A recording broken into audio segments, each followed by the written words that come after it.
அம்மா நீங்க நினைக்கிறீங்கன்னா கிடைக்காதுமா,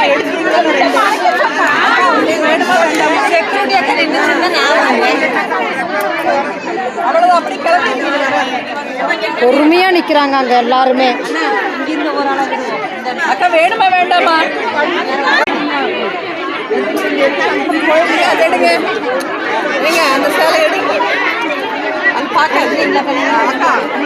அக்கா எப்படி இருக்கு இந்த ஆஃபர்? சாரி எப்படி இருக்கு? சூப்பரா செலக்ட் பண்ணிக்கிறீங்க. அக்கா எப்படி இருக்கு சாரி? அக்கா எப்படி இருக்கு சாரி? அக்கா சொல்லுங்க. இந்த தடவை சீக்கிரம் கொடுத்துட்டு இருக்கிறோம். எப்படிக்கா இருக்கு சாரி? சூப்பரா இருக்கா? சூப்பர். ஸோ நீங்க எல்லாம் போனீங்கன்னா தான் அடுத்தது நெக்ஸ்ட் அவங்களுக்கு